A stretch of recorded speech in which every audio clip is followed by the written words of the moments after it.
tadi ya, itu tanya nanti kapan-kapan kita jumpa. Silakan Pak. Assalamualaikum warahmatullahi wabarakatuh. Waalaikumsalam warahmatullahi wabarakatuh. Berkaitan dengan sholat kita. Silakan. Jadi kita menyampaikan bagaimana menghidupkan ruh sholat dalam Iya. hati kita. Iya. Sehingga sholat itu kalau menurut saya bisa menjadi kebutuhan. Iya. Bukan sekedar melepaskan kewajiban. Betul. Nah, itu pertanyaan bagaimana supaya kita cuma membutuh sholat itu. Iya. Ketika kita mengajarkan di awal-awal waktu. Betul. Baik. Silakan Pak, buka nanti surat Al-Mu'min ayat 1 sampai 2. Allah ingatkan qad aflahal mu'minun alladzina hum fi salatihim khashi'un. Sungguh beruntunglah orang-orang yang beriman. Apa keuntungan orang yang beriman itu dan apa sih pantasnya kita disebut orang beriman itu? Alladzina hum fi salatihim khashi'un. Yaitu orang yang betul-betul bisa menikmatin salatnya. Orang-orang yang betul-betul khusyuk dalam salatnya. Ya Pak, orang yang betul-betul bisa menerapkan gerakan salatnya. Maka salah satu kunci sukses sahabat adalah menerapkan ilmu salat di luar salat. Ketika salat tenang, di luar salat juga tenang. Ketika salat tidak berbuat dosa, di luar salat juga tidak berbuat. Itu ruh Pak. Kalau itu belum masuk, siap salat, ya Pak. Saat salat, siap salat main judi. Kok kenapa main judi? Tapi tadi siap salat. Ya kan? Biar imbang. Wah, udah kawan nih Pak. Biar imbang katanya Pak. Gawat ini. Ya. Jadi yang namanya roh salat itu menikmatin Pak. Nyatu dia. Saya bisa cakap nih Pak, karena ada apanya Pak? Ruh. Ya. Kalau saya berdiri aja Pak, tak ada nyawa. Patung. Ya. Betul nggak? Saya bisa bicara, saya bisa bergerak dan menyampaikan ilmu kepada bapak-bapak semua karena saya punya roh. Ya. Dan alhamdulillah roh saya dibimbing oleh Allah untuk bisa menyampaikan kebenaran. Artinya orang yang sholat ketika tidak masuk roh sholat ke dalam tubuhnya, dia tidak bisa tanha anil fahsya'i wal munkar. Maka sholat jalan terus, maksiat nggak berhenti. Sholat jalan terus tapi mulut suka kali nyakitin orang. Cantiknya kau kutengok mirip sama kambingku yang baru beranak. Ini kurang ajar. Cantik kok mirip kambing yang baru beranak. Hah? Ini mulut asal jeplak. Ya. Cantik kali rumahmu ya mirip sama kandang bebekku. Ini hati-hati. Berarti tak beruh sholatnya tuh Pak. Artinya kalau orang yang sholat ujung rambut pe ujung kaki dijaga nih Pak. Allahu Akbar. Fokus melihat. Jadi kalau orang udah sholat Pak, walaupun di jalan maaf banyak yang berpakaian tak beres, fokus saja dia Pak. Jangan. Astagfirullah. Karena kita menghindarkan itu tak bisa Pak. Betul enggak? Ya. Karena manusia itu tadi Pak. Kita mau betul-betul jaga mata, orang tak jaga aurat. Itu tadi. Ya kan? Maka fokus, terapkan ilmu sholat. Nah, ini kalau dibahas Pak tak jadi jam 7 kita pulang nih. Nah itu tadi. Kalau mau Bapak kita kupas sekali, berkelanjutan nih. Tentang sholat dulu kita. Tentang bagaimana berdiri tegak menghadap kiblat dulu Pak. Luar biasa kalau ini kita bedah Pak. Kenapa saya harus berdiri tegak? Tak ada kalimatnya. Coba Bapak buka semua buku fikih. Tak ada tulisannya berdiri. Harus berdiri tegak. Tak boleh berdiri letoy. Tak boleh berdiri asal. Boleh Bapak tengok orang sholat.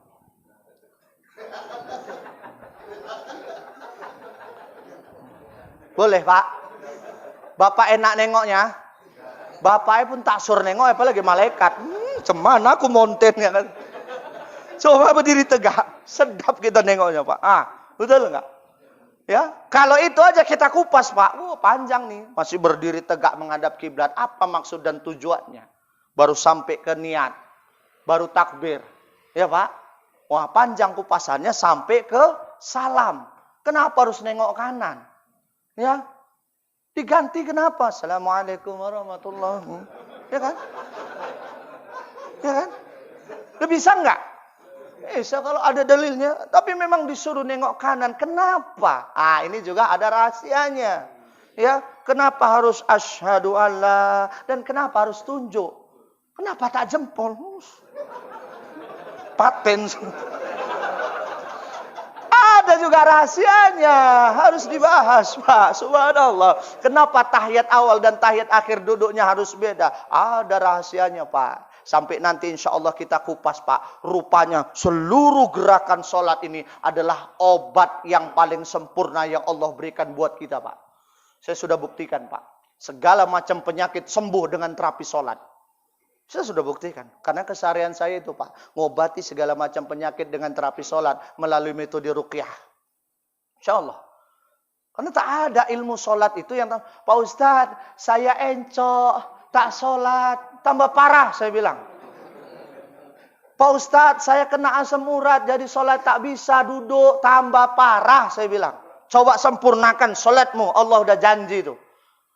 Innaka la tukhliful mi'ad. Allah maha menepati janji. Pernah Allah bohong, Pak?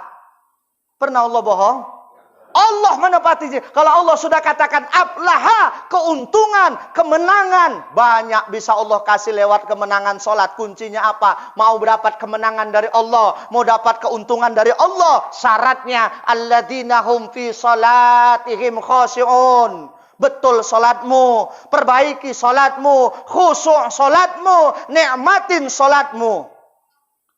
Bahkan para sahabat, kalau tak salah saya Khalifah Umar atau Utsman tuh Ustaz, yang tancap panah semua sampai seluruh punggungnya ini penuh dengan anak panah. Kalau tak silap saya Khalifah Utsman. Ya Pak ya, Ustaz? Ya. Ketika mau dicabut, tunggu. Cabut saat aku sedang sholat. Masih ingat Pak ya? Karena saking nikmatnya. Tak terasa Pak. Siap dia sholat. Udahnya kalian cabut. Udah Khalifah. Tak terasa. Kita masih nyamuk. Masih nyamuk. Betul. Betul nggak? Masya Allah. Nah, ini yang perlu kita dudukkan Pak. Tak perlu kita kaji tinggi kali sholat tak beres. Betul nggak? Nah, ini yang paling penting. Nah, karena itu tujuan yang paling utama. 5 menit lagi. Silakan. Ada lagi Pak? Silakan Pak. Suruh kita. Waalaikumsalam warahmatullahi wabarakatuh. Timin Pak. Nama Bapak Min. Karena dipanggil Si gitu ya Pak. Si Min. Tadi Bapak sebutkan masalah tujuan penjabat yang zalim ya kan. Sekarang saya bakal Pantun. Duduk lah Pak kalau udah perkara pantun. Pasar 1 pasar Batam. Beli sepatu di Batam. Janganlah bersumpah palsu karena sumpah palsu itu punya haram. Benar Pak. Kalau salah perlu diberesin. Betul. Kalau bengkok perlu diberesin Pak. Kalau salah perlu diperbaikin. Jadi begini Pak. Masalah hukum ini tadi banyak penjawab tadi ya. Kita tahu bahwasanya di negara-negara ini kan ada tugas. Ada yang pakai hukum syariat Islam, ya kan? Sedangkan di negara kita ini pakai hukum demokrasi. Kalau hukum syariat Islam berdasarkan hadis dan Quran. Tapi kalau demokrasi berdasarkan Undang-Undang 45 ataupun berdasarkan Pancasila. Pertanyaannya? Nah, pertanyaannya gini Pak. Kita ini kalau melihat orang Islam jadi penjabat, itu kalau disumpah itu kenapa Al-Quran harus di atas Pak? Di bawah lebih nggak boleh Pak. Nah, iya betul Pak. Saya sumpah lebih dosa. Kenapa harus? Makanya begini Pak. Sedangkan negara aja hukumnya demokrasi. Undang-Undang 45. Iya. Pancasila. Kenapa nggak mau pakai 45 itu atau hukum Pancasila? Mau Islam? Iya. Negara Itu pertanyaannya ya Pak ya. Kenapa harus pakai Quran? Nggak pakai Undang-Undang 45. Nyumpahnya gitu ya Pak. Apalagi? ya Pak. Masya Allah. Pemerintah Enggak, ini biar saya jawab dulu. Nggak usah tambahin lagi. Nanti nggak siap-siap. Ya kan yang ditanya itu, kenapa nyumpah pejabat pakai Quran sementara yang dijalankan hukumnya pakai Undang-Undang 45. Kenapa nggak pakai kitab undang-undang nyumpahnya? Lah kok tanyanya sama saya? Orang bukan saya yang nyumpah.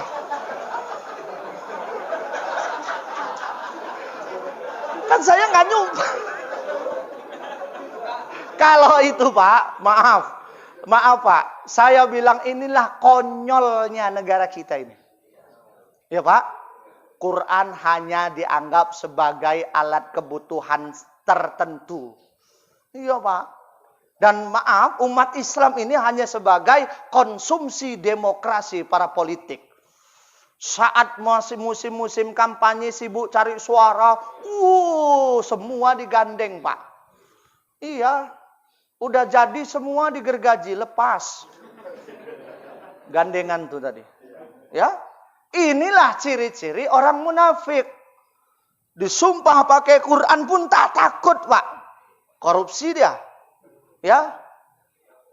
Jadi salah, Pak, pakai sumpah Quran. Tak salah. Yang salah yang tidak mematuhi sumpah itu. Ya. Wah, tanggung tuh, Pak. Kualat. Ya, Pak.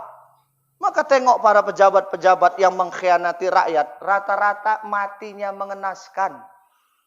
Tengok, Pak. Nah, hati-hati. Maka saya Pak mau ditawarin apapun Pak, enggak usah, udahlah. Saya lebih senang, lebih nikmat saya jalani hidup gabung sama bapak-bapak ini. Betul Pak. Iya. Mau ditawari apa saya udah. Pak Ustadz ikut partai ini tak salah kalian nawarin saya berpartai. Karena dari dulu saya udah masuk partai. Partai mana Pak? Kok tak terkenal nama Bapak? Partai Wirid saya bilang. Ya Pak. Jadi Pak, inilah anehnya negara kita. Undang-undang, kalau bicara undang-undang ya Pak, dibuat untuk dilanggar tuh. Satu, ketuhanan yang Maha Esa. Kalau itu aja diterapkan Pak, udah fundamental akidah tuh harusnya kuat. Ya kan? Tidak ada Tuhan selain Allah, la ilaha illallah. Siapa berani ngubah itu? Ini sekarang mau dirubah Pak. Karena apa? Udah hampir 500 kader PKI jadi anggota dewan. Siapa yang salah? Kita. Iya, ini hati-hati Pak. Seluruh demokrasi ini apa ya? Jadi agak cerita ini perlu karena memang perlu. Karena kita jangan sampai anti politik, alergi politik karena kita nanti yang dipolitikin. Ini Pak, saya kasih contoh. Sekarang ini Pak, orang-orang yang mau jadi kepala daerah itu yang paling banyak duitnya pasti menang. Fakta nggak Pak?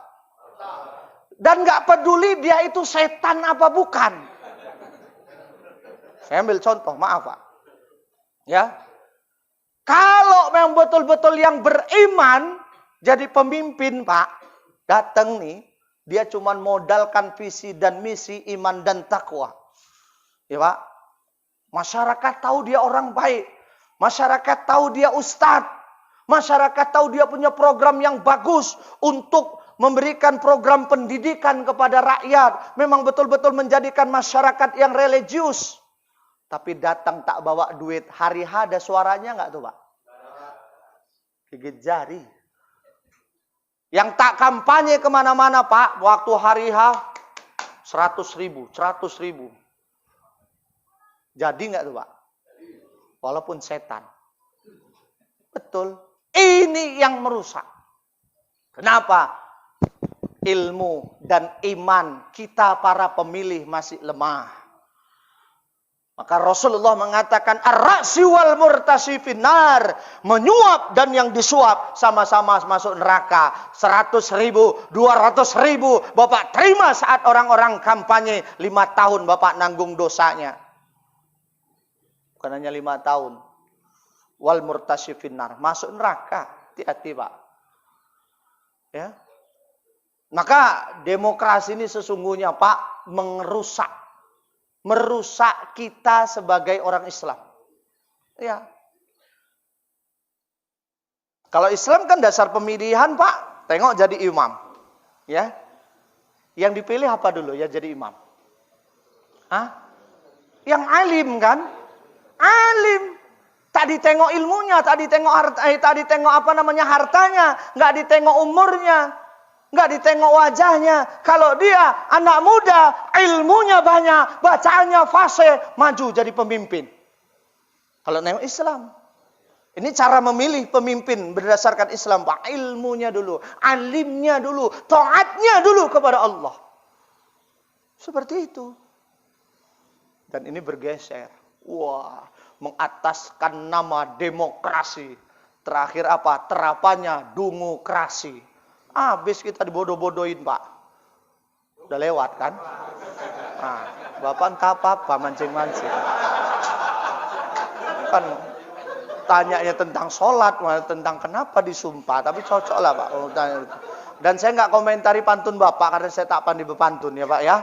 Nah, insya Allah gitu Pak. Insya Allah kajian ini mudah-mudahan bermanfaat, menyentuh hati kita semua. Tujuan Allah ciptakan kita ibadah. Apa dan bagaimanapun kita yuk jangan pernah lupakan ibadah. Kalau saya anggap Pak ibadah itu sama pakaian sama pentingnya. Betul nggak Pak? Karena tak pernah, kalau orang sudah jadikan ibadah itu sama pentingnya dengan pakaian, maka dalam situasi dan kondisi apapun, dia tidak pernah melupakan ibadah. Sama seperti orang, mau dalam situasi dan kondisi apapun, dia tidak pernah melupakan pakaian. Betul nggak? Karena belum pernah kita tengok ada orang sesibuk apapun, keluar nggak pakai apa-apa. Kok nggak pakai apa-apa? Sibuk tak sempat. Orang pun bilang, gila udah. Betul nggak? Artinya sesibuk dan serepot apapun orang, sempat-sempatkannya dia pakai pakaian. Betul nggak Pak? Begitu juga orang yang sudah menjadikan ibadah adalah pakaiannya. Maka dia tidak akan pernah melupakan, meninggalkan apapun kesibukan itu. Dia tetap jalankan ibadah kepada Allah Subhanahu. Allah masih berikan kita kehidupan, berarti Allah masih memberikan kita kesempatan. Kalaupun pernah kita melakukan banyak kesalahan, ayolah segera kita mohon ampunan. Tingkatkan segala amalan, istiqomah kita dalam ketaatan sebelum kita masuk ke dalam kuburan. Orang yang baik bukan orang yang tidak pernah bersalah dan berdosa, tapi orang yang baik adalah orang yang mau sadar akan salah dan dosanya dan terus berusaha memperbaikinya. Semoga Allah jadikan sisa umur yang ada pada kita, umur yang penuh dengan barakah, umur yang penuh dengan keridhaan Allah, umur yang penuh dengan manfaat, umur yang betul-betul membawa kita menuju surganya Allah Subhanahu wa taala. Amin ya rabbal. Doa atau apa Pak? Doa ya, insyaallah. Ayo kita doa. Astaghfirullahaladzim, astaghfirullahaladzim, astaghfirullahaladzim alladzi la ilaha illa wal hayyul qayyum wa atubu ilaih. Na'udzubillahi minasyaitonir rajim. Bismillahirrahmanirrahim. Alhamdulillah rabbil alamin. Wassalatu wassalamu ala asyrafil anbiya'i wal mursalin. Sayyidina wa maulana Muhammadin wa ala alihi wa sahbihi rasulillahi ajma'in. Allahumma ya Allah, innallaha ghafurur rahim. Engkaulah yang maha pengampun lagi maha penyayang ya Allah. Kami sadar ya Allah, banyak salah dan dosa yang kami lakukan. Jangan hukum kami ya Allah, karena sungguh kami tidak sanggup menerima hukuman apapun darimu ya Allah. Kami mohon ya Allah, kami mohon ya Allah, kuatkan iman dan takwa di hati kami, di hati seluruh keluarga kami ya Allah. Jadikan kami orang-orang yang istiqomah beribadah sebelum kami masuk ke alam barzah. Jadikan kami golongan orang-orang yang taat, senantiasa meninggalkan maksiat, istiqomah di dalam taubat dan salat sebelum kami menjadi mayat dan dimasukkan ke liang lahat. Ya Allah, ya Ghafur, ya Syakur, Engkaulah yang memberikan kami umur.